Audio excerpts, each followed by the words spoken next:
Hi, everyone. My name is Rabbi Abram Goodstein. I have Congregation Beth Shalom in Anchorage, Alaska, and this is a sermon that I gave on May 15th.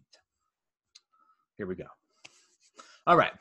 One of my favorite Talmudic scholars is Rabbi Dr. Seuss, who's not actually a Talmudic scholar or a rabbi. And I'm not really confident he's a doctor either. Anyways, I love his wisdom, and I enjoy the good fortune and sometimes the monotony of reading Dr. Seuss almost every night to my 3-year-old. And one of his favorite books is The Lorax. Actually, he loves it so much, we bought him a miniature truffula tree one day. Anyways, it's one of his favorite books. Now, normally, The Lorax, the book is summoned as a reference to climate change and resource management, but not for this sermon. There is actually a quote that really works well with this week's Torah portion, and I am going to read it to you from the Lorax.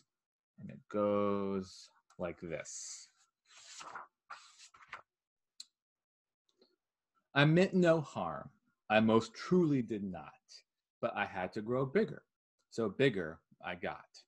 I biggered my factory, I biggered my roads, I biggered my wagons, and I biggered my loads.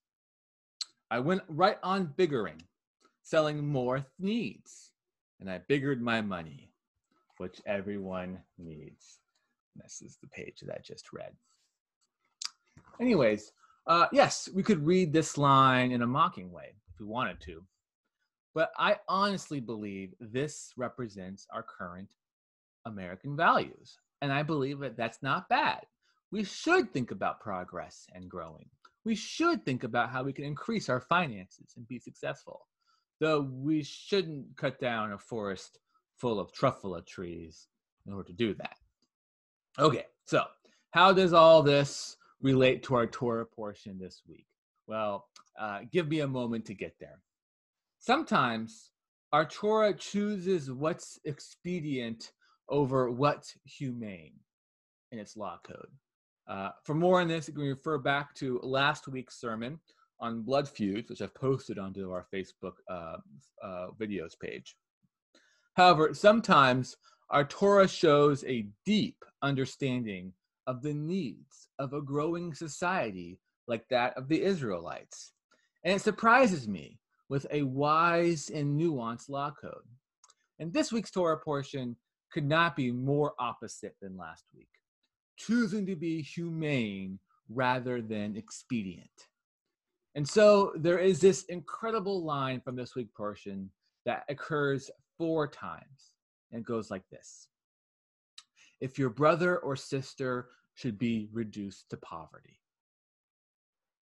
So I know I am missing the then clause in that if statement, but I want to sit with the if clause for a moment longer, because this is not normally the way that I think. I often get caught up with the progress of everything. I am biggering my life, my family, my career, and my community. I often do not dwell on the possibility of regression. I often don't even consider it.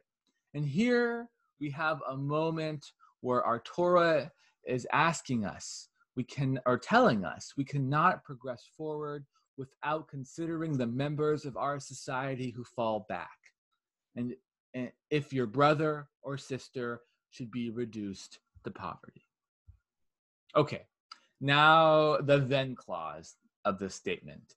Essentially, the series of rules that start with, if your brother or sister should be reduced to poverty, and it continues, and they have to sell their assets, then the buyer should buy them with the full expectation to sell it back to the original owner. And the Torah calls this kind of person a redeemer. If the person reduced to poverty still cannot purchase back what they owned, then it will be returned to them by the redeemer on the year of Jubilee, which occurs every 50 years. With this rule and the 3 others like it, the Torah is setting up an economic and social responsibilities for the Israelites. And these ethical standards become the foundation for later Talmudic discussions on tzedakah. Tzedakah means righteousness, and it's the Jewish value of charity, helping the poor, and philanthropy. So our Talmudic ancestors are sure to expand the list from not just those who become poor, but those who are without food, shelter, and clothing, those who are sick, infirmed, and in need of support. And here the Talmud makes an interesting move. The Talmud claims that those who are redeemers, the ones that do tzedakah, they benefit as well. Their generosity brings them happiness. And the Talmud points out that there is an ecology of tzedakah. The ones who receive it benefit greatly, and the redeemers feel happier.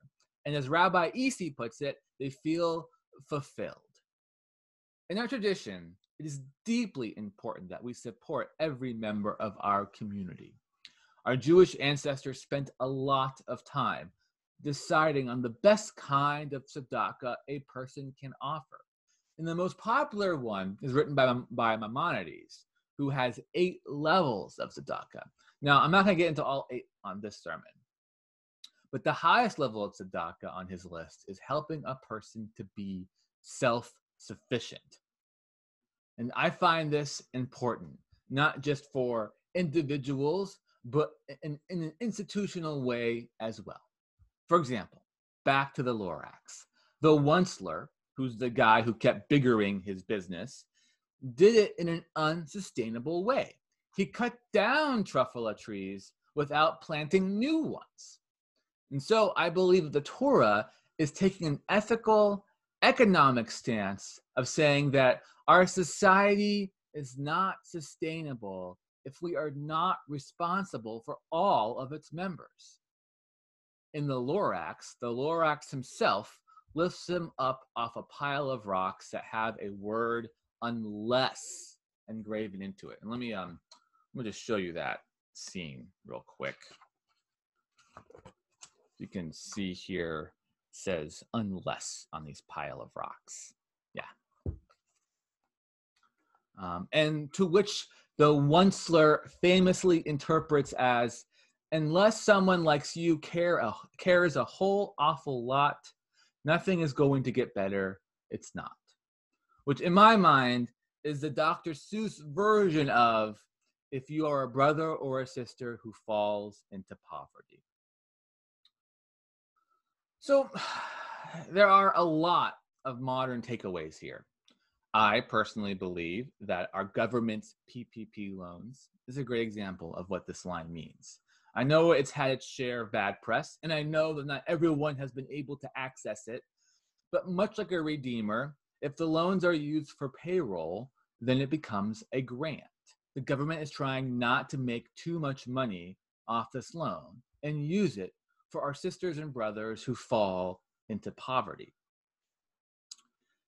Another takeaway is that our Torah is clear that no one should profiteer from a tragedy. A redeemer fully anticipates to give back what they buy from a person who falls into poverty. It is unethical and by Torah standards ungodly to make money off of someone else's tragedy. This was, of course, true before COVID-19, but certainly true in the midst of a national and worldwide crisis.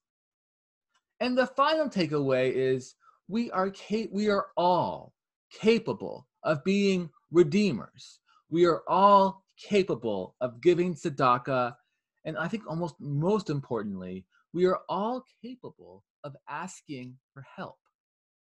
And charity is not just money, it's also time and expertise, things that our community needs. And for our community to participate in the ecology of tzedakah, we need to know who is suffering, and of course, we need to help them. And there are many ways to help. You can join our Gimlut Chasadim committee or our mask making group. You can donate to the JEC to support our teachers and essential workers.